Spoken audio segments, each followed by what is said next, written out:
So I was just reading here. We have Beau, 90 pounds, year and a half old German Shepherd Staffy mix. Hmm. Okay, and then leash reactivity. Yeah. Okay. Go ahead and tell me more about Beau here. I got him when he was 8 weeks old, and he goes to daycare and he's fine. And then up until maybe like a month and a half ago, he's been getting very leash reactive with other dogs that we see on our walks. Um, His pulling on the leash is pretty bad, and it's so icy out that I Mm-hmm. actually fell the other day. Mm.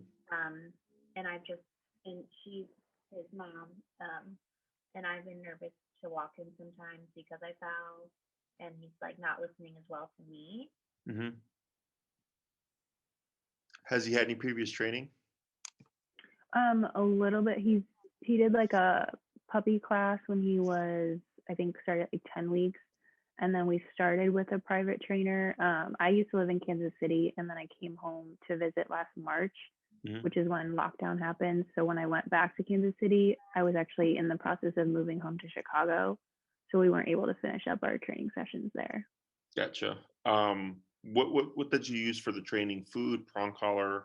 Um, he has a prong collar. She actually started him on an e-collar, but I don't know it well enough to like have enough confidence in using it without scaring him with it. But we do have an e-collar.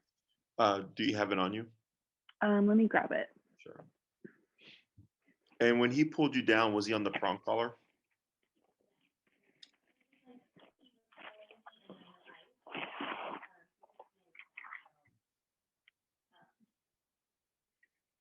Yeah, it wasn't good. Okay, so we have the Dogtra brand.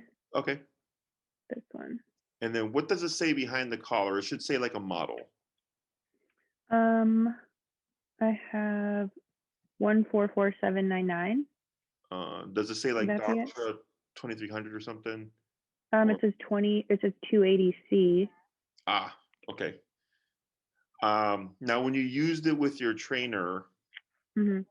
how did he respond to it? He didn't mind it at first. He was pretty responsive. We only used it a couple times, and when we were working on it, it was just with recall. So he didn't even have that aggressive early reactivity problem yet. So we Sure. didn't know to kind of train with it. So we only used it for recall. But he did well with it. What was his number? Do you remember? I think he was at 8.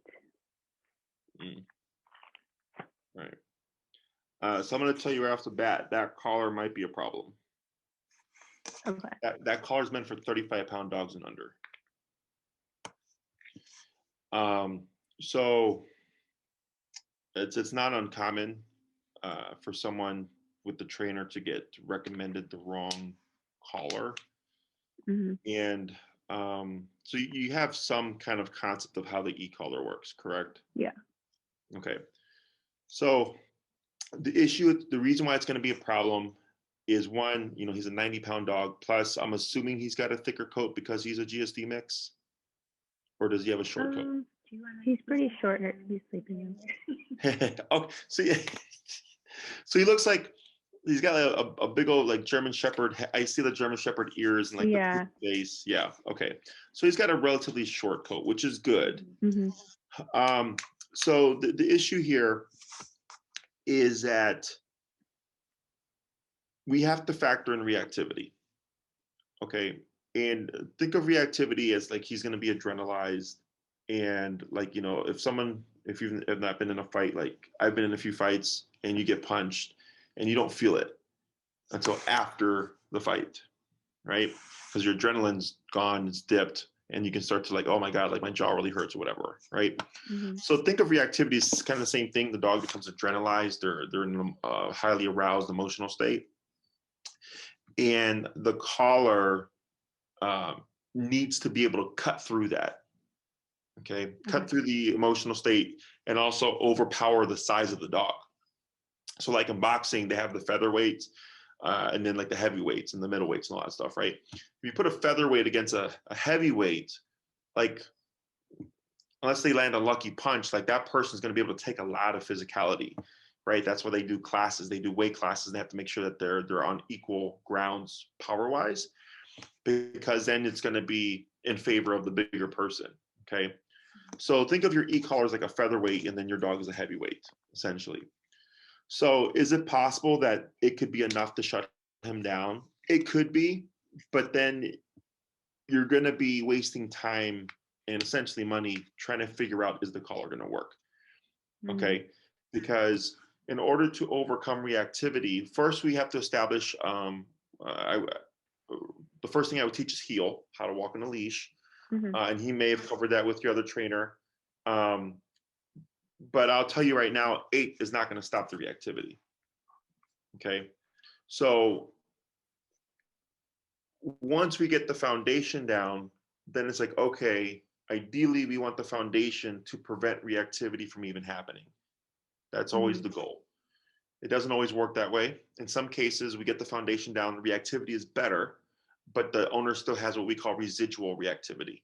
Okay, it's the stuff that's left over that wasn't fixed from the foundation of the obedience exercise.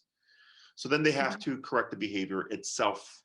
So that means, you're walking with him, he passes by some dogs, he's not reactive, good, we've made progress, but maybe a dog barks at him. So then he lunges in response. Okay, so now we have to correct him for that behavior directly. So then if he's in an adrenalized state and I don't have enough power, or there's not enough power, we're not going to override, and it's going to be a constant kind of back and forth struggle, and you're really not going to get anywhere. So actually I had a client just before you guys who trained with a trainer here in Chicago, the company Sit Mean Sit, and they sell their own e-collars, and their e-collars suck. And they have a 90-pound dog as well, and struggling with reactivity, and the dog already went through a 6-week course. Okay, and I said, the reason why you're struggling is because the e-collar you have is meant for a 35-pound dog and under, and you have a 90-pound dog. So they of course bought the appropriate collar. Their dog did really well today, so this week will tell how that dog does.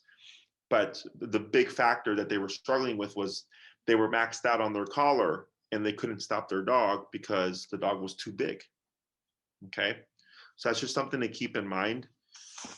I don't have a problem with you starting with your collar, but if you find like, oh, we've come across reactive dogs and it's really hard, it's a struggle to override him, we most definitely need a bigger collar or a more powerful one. Okay. Dogs is a good brand. It's the best brand in my opinion. It's what I use, but it's just not the correct model. Okay. So I like that you have a prong collar as well, because that's going to give the both of you more leverage over your dog, considering his size. So before reaching out, I'm assuming you did some research on me and my company. Okay. So most e-collar trainers really stress what we call low-level e-collar. Okay, which means, like when you said, when I asked what was his number, you said 8. Okay. It's not realistic. I get maybe 1 to 3 dogs a year that would react well to that level. Most dogs are in the 25 to 35 range, and then we get our outliers that are like above that and then like below that. Okay. So the way I operate is as low as possible, but as high as needed. So like, let's say obedience wise, when nothing is happening in the environment, Beau acts well, responds well to e-collar on 35, for example. He's great. His recall is great. His heel is great. The sits, all that stuff is great. But the moment you add in a dog and the reactivity factor, that number might jump up to like 75. Okay, because now we have stimuli.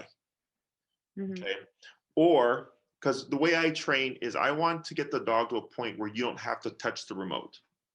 Okay, the dog just behaves. And the way we get that is by operating at a level that the dog goes, you know what, this kind of sucks and I don't want it to happen again. So like, I'm just going to behave myself. So they have to take it seriously. So for humans, like, if you run a red light, it's like $100 or something, right?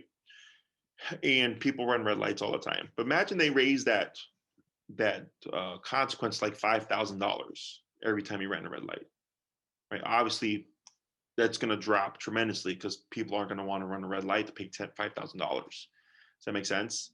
So it's not that we're like slamming the dog. We're not like so high that he's yelping and all that stuff, but it's low enough that he's not yelping, but high enough where we're having to use it less and less and less.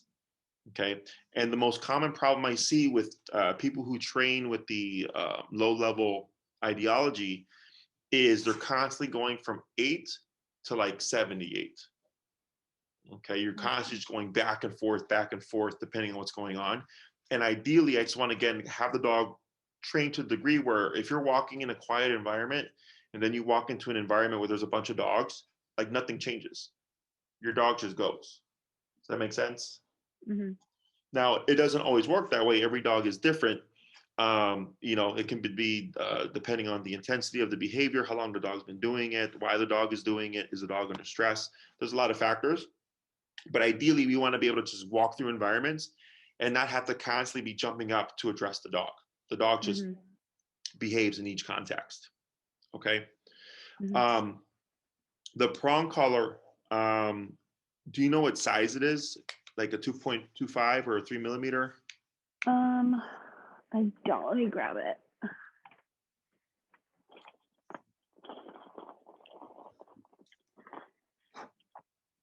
Okay. Could you turn it sideways? Okay, yeah, that looks to be the correct size. That's good. Okay. Yeah. So what we would do is think of the prong collar as like your emergency scenario. Like if you turn the corner and you see a dog, the prong collar is going to give you the immediate leverage. Okay. But we put as much as possible on the e-collar because the e-collar is just press of a button. Okay. So like I had a young lady, she was like maybe 90 pounds with a 150-pound Great Dane. And yeah, and he was dog reactive. Okay. And she lived in Wicker Park, which is a very busy part of Chicago. So I was like, yeah, you're going to do prong collar and you're going to do the big boy e-collar because you need as much leverage as possible. Right. Yeah. But it didn't matter that she was 90 pounds because the collar that she was using is meant for 70 pounds and over. Okay. So her number, I think, was like 65, 70. And the dog did not want to make any mistakes. Okay. So it didn't matter that she was this tiny little thing because when she pressed the button, the power came across. So what makes the e-collar super effective is if I have the collar and the leash and the dog, or whatever, and you do, if I press it at 55 and you press it at 55, it's the same. Okay. The prong is just there to give you a bit more leverage in case you turn the corner because, 90 pounds is not a small dog. That's a sizable dog. It'll just allow you to get control with a little effort. And then the e-collar kind of closes that gap. Okay. Gotcha. Now, is your primary concern just the reactivity stuff, or are you trying to get more control over your dog in general? Primary concern definitely would be the reactivity, but again, like more obedience would be nice while walking him, especially.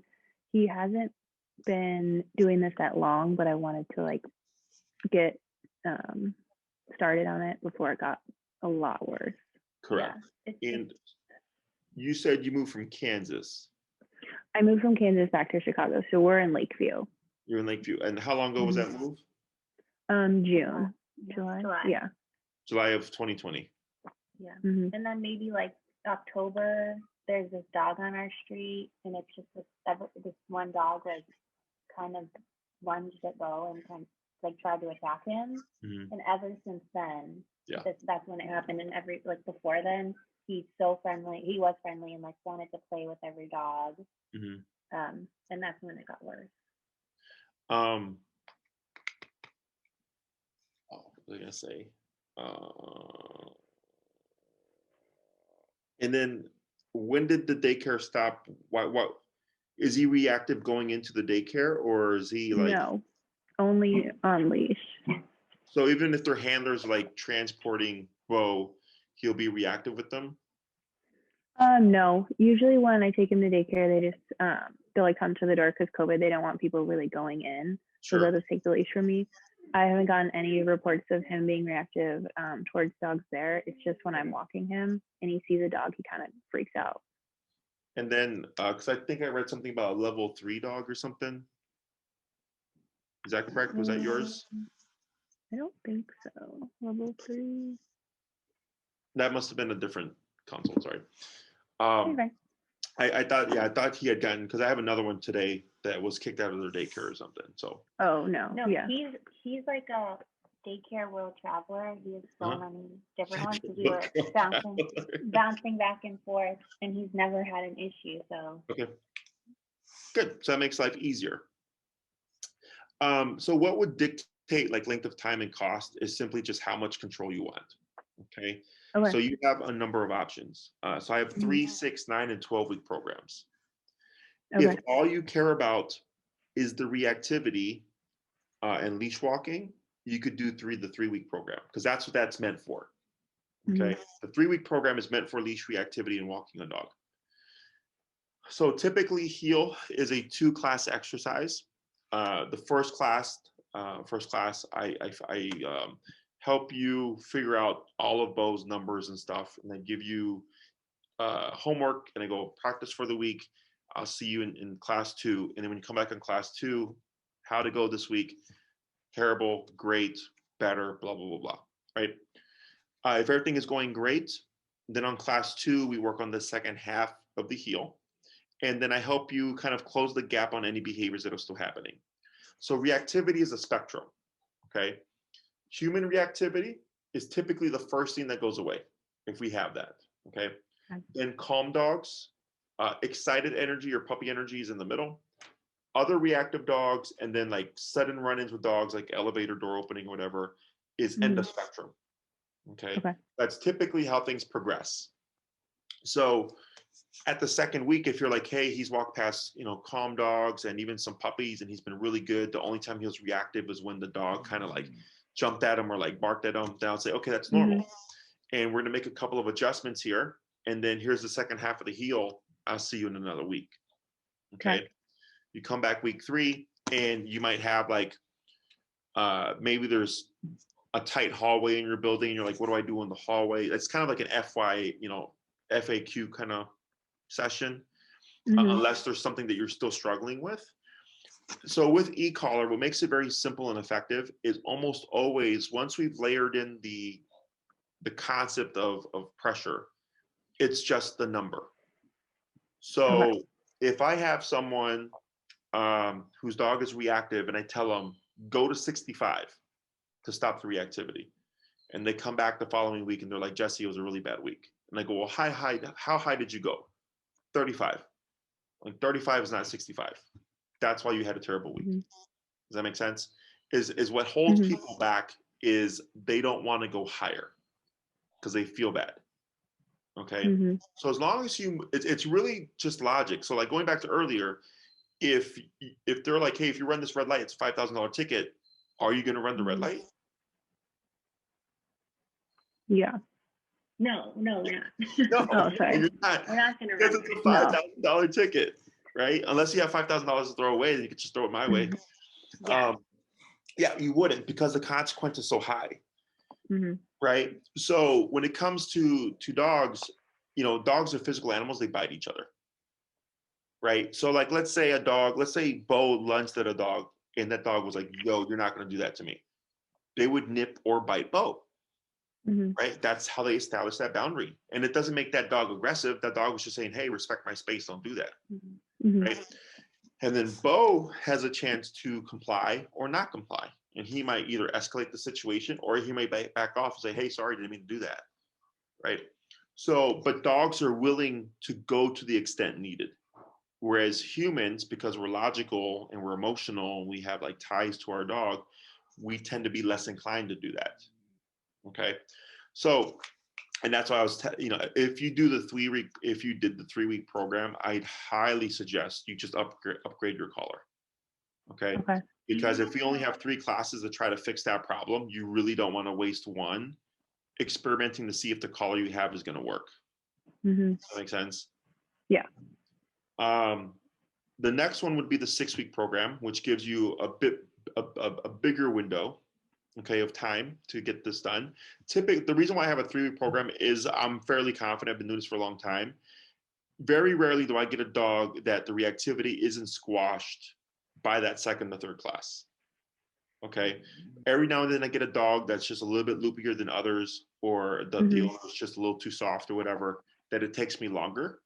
But again, as long as people are willing to go to the extent needed, we will squash the reactivity. Okay. The 6-week program just gives you a bigger window just in case if things don't go as smoothly. We have 6 classes. Okay. So the way that would look is be 2 classes on the heel, same kind of structure. We're prioritizing the reactivity stuff. If all that's going well, going into the 3rd class, we would revisit the recall. Okay, and we will teach it my style because every dog has to have a recall, which is also another 2 classes. So 2 on heel, 2 on recall, which leaves us 2. Okay, those 2 are variable. So it's like if you're still struggling with reactivity, that would be one of the classes, right? Otherwise, we can then move into like stationary control would be like, which would be like Beau, go here and don't move for the next hour or whatever. Okay, so if you want to come the springtime or summertime, you want to take Beau with you out to a restaurant, you know, we could cover something simple like that. Okay. The 9-week program is same thing. We it's same general structure, but we get to cover more obedience commands. And then the 12-week program is essentially the whole, like all the commands, and we push to off-leash reliability. Okay, so heel, sit, stay, down, come, and place, the 6 functional obedience commands. We teach all those commands and then build them up to off-leash reliability.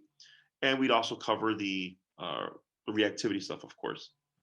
How far you get in your training depends on how much work you put into it, but then also the variable of the behavior, which I don't think it's going to be a problem. But like if we end up for whatever reason spending 4 classes on reactivity, well, that only leaves us like 8 classes to work with, like the other stuff, if you did a 12-week program. And then same thing with the 6-week program. If we spent 4 classes working on reactivity, that just leaves us 2 classes to work on other stuff. Okay. But it's really just your personal preference. Questions? I have a question. So you were talking about getting another collar. Do you have that model number that you recommend? Because I feel it's the doctor. Not strong enough, then I don't want to even want to like bother with it. If this one's not strong enough, I'd rather. Oh, yeah, it's a Doctra Black Edition. Black Edition. Okay. I'll remember that. So it's Doctra 1900S Black Edition. If you look up Black Edition, it'll pop up. Okay. Doctra has made multiple models of the 1900S. Okay. There's the normal one, there's the Wetlands, and then there's the Black Edition. Okay. Just make sure when you get it, it is the Black Edition. That is meant for 70-pound dogs and over. So I have 2 Rottweilers that are 80, 90 pounds that are training on it. I have that dog I just mentioned earlier is training on it because she's 90 pounds. And several other ones that are over 100 pounds on the Doctra 1900 Black Edition, and it's doing very well. Okay. Other questions?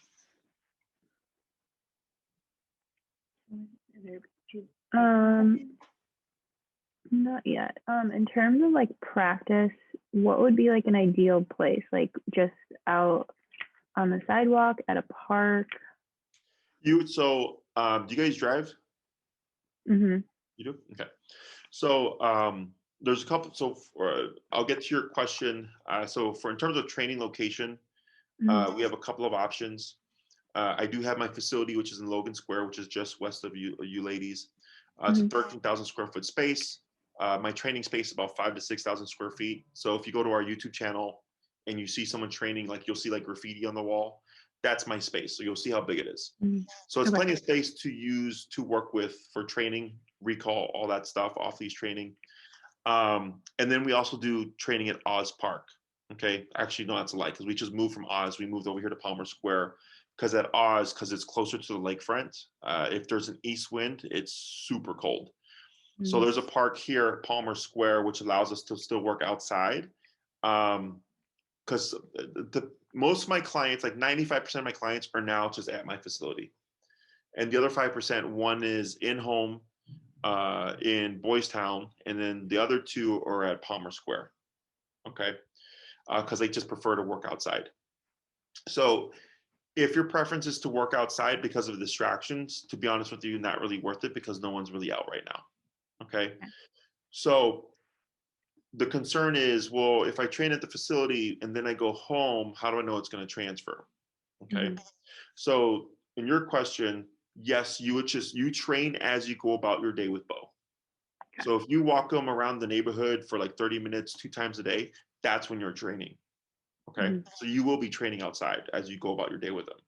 In terms of transferring what you learn here to Lakeview, it comes down to number, right? So like if his number is 45 inside my facility because, you know, there's dogs in the playpen and there's dogs like just walking around and it's not that distracting, then it's 45 or whatever. And then when you go in your neighborhood because it's his territory or it's his home, you know, area and he's more comfortable and 45 doesn't work, what do you think we do? Raise it. Raise it, just go up. Right? Now you got to find the number that's going to break through or make what we're teaching him important enough to do in the context that you're in. Right. So if you're walking through the neighborhood and it's a really quiet day, nobody's out, no dogs are out or anything, his number could be like, you know, 15 and he's perfect. But then, you know, you go into a new environment, that number may change or it may stay the same. And again, we try to find that magic number where it keeps things consistent so you're not constantly having to go up and down, right? But we have to figure out what those numbers are as you go along the process. So when you come back, you'll tell me like, oh yeah, like we had to go as high as 75 and that was the highest we went, but on 75 feels perfect. Then I'll just tell you, work on 75. Okay. Other questions? I don't think so right now. I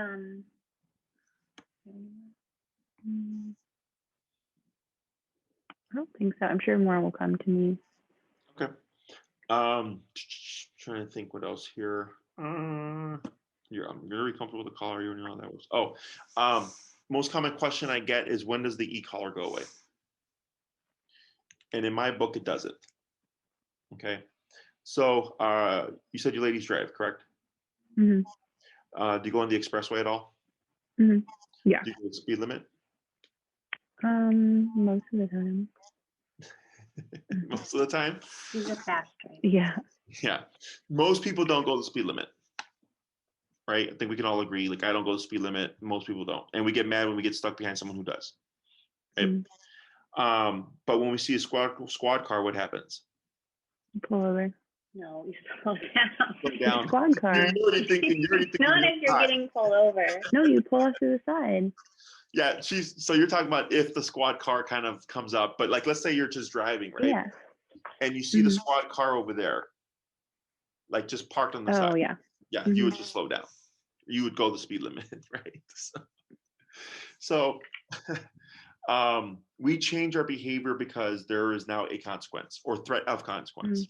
Okay. So think of the e-collar as your cop on the collar. Okay. There's a very common kind of thought process where it's like, oh, you know, you train the dog and at some point the dog will just be a good dog.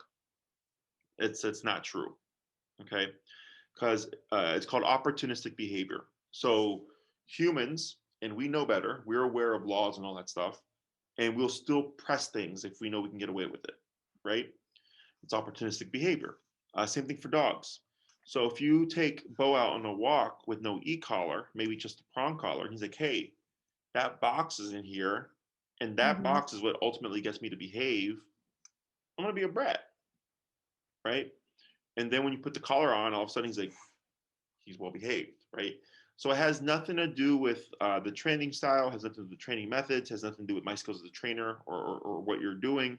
It's simply opportunistic behavior. If you can get away with something without consequence, or at least not consequence that is firm enough for him to respect, he's going to try it. Okay. So all this means is when you take Beau out on a walk, he would just have the collar on. Okay. And it's not that you're always having to use it. It's just present.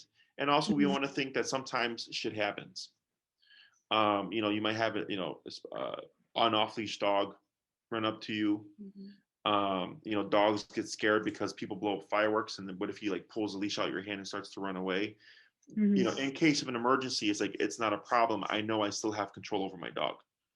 So My dogs have been off leash trained going on 8-9 years, and I still put the collars on them if I know they're going to be off leash. Okay, because like my pit bull hates fireworks, and I was walking her through Logan Square in August, October of 2020, and somebody just decided to set off a random firework on an August, October day.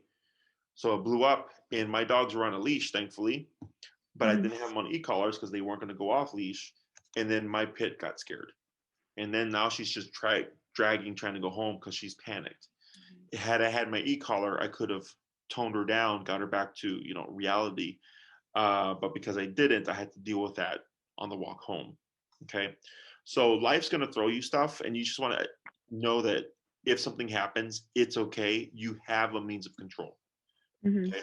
As long as you're doing your homework and you're following through and you're using it at the appropriate level that we set, it shouldn't be a constant thing where you're always having to remote your dog.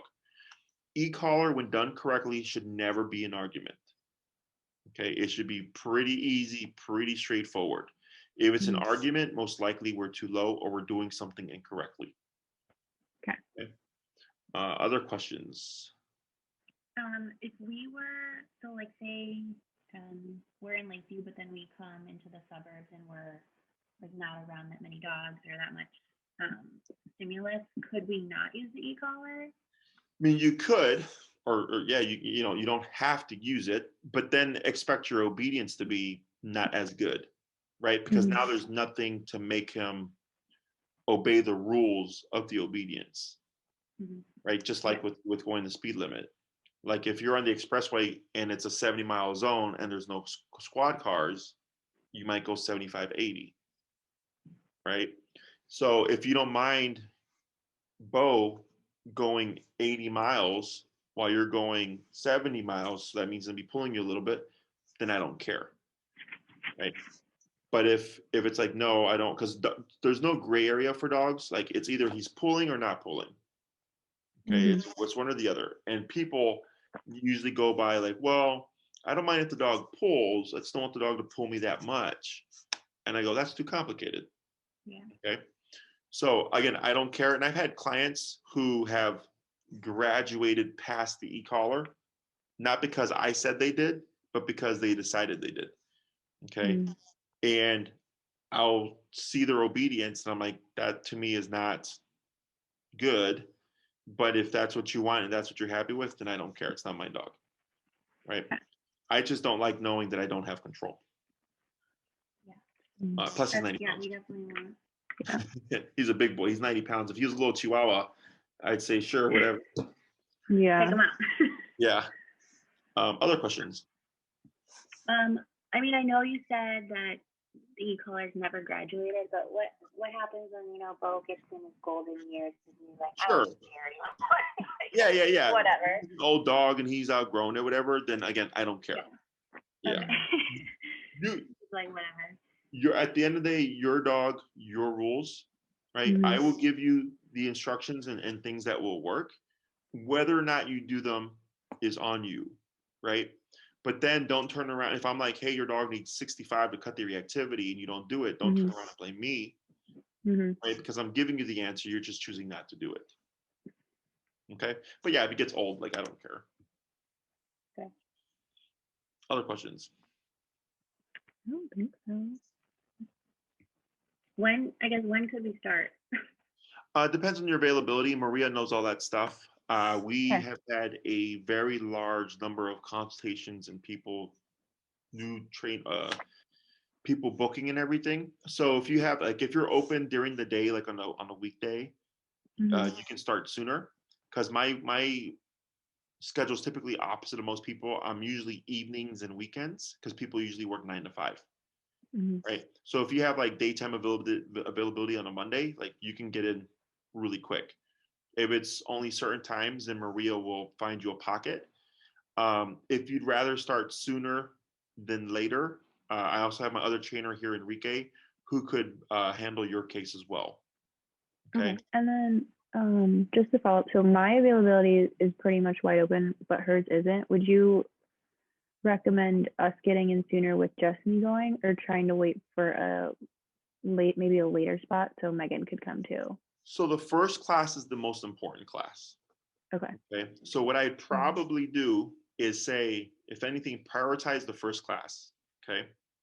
And I would work with Megan most likely for Okay. a lot of that class, since I'm not going to work with her as much. Okay. Okay. So then she gets kind of hands-on with me, and you're both present. Obviously, you'll both work with Beau, but I'll kind of prioritize giving her as much information as possible. Yeah. And then on the following classes, if it's just going to be you, it's easier for me to fix what's going on, because then it's you that I'm talking to. The other thing is, now that we're recording everything, she can also, if she misses any classes, just watch the video online. Okay. Okay. How long is each session or each class? 1 hour. 1 hour. Okay, because I mean, like, I could take a long lunch and we could go in the middle of the day and just tell my boss. Yeah, and as long as you're there for the first half of the class too, because that's where all the learning is, and then the second half of the class is usually a lot of like questions. Okay. Okay. So you can, so that works out as well, and then I'll just prioritize the first half with Megan, whatever, so that she can leave for lunch and be on time. And it's really straightforward. It's really logical. Once you understand the concepts, it's really just common sense.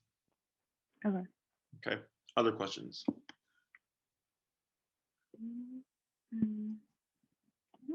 So I'm sure more will come out. Yeah. So Maria will follow up with you. What's today? Saturday. If it takes, if you don't hear from her right away, like, you can shoot her an email if you like, saying like, hey, please send us what we need. But like I said, we have a lot of consultations. We had 5 come in yesterday, 5 the day before, and I think 2 came in today. So obviously, like, it's getting busy. So she's trying to get to everybody. But she'll send you a form to fill out. You'll just let her know which program you want to go with, 3, 6, 9, or 12. 3, again, we just prioritize the reactivity stuff. 6, we can do heal, reactivity, and recall. If all that's going well, then we'll cover more within the time frame that we have. 9 gives you just a bigger window to teach more, and then 12 classes is like, we push them as far along as we can. Okay. But for your problem, for the reactivity, 3 to 6 is where you're going to be. If you want more, then you can do more. Okay. Anything else? I don't think so. Okay. Well, it was a pleasure talking to you, ladies. If you need anything else, you let us know. Otherwise, we'll be in touch. Okay. Okay. Thank you so much. Thank you. Awesome. We're excited. Thank you. Take care. Bye. Bye.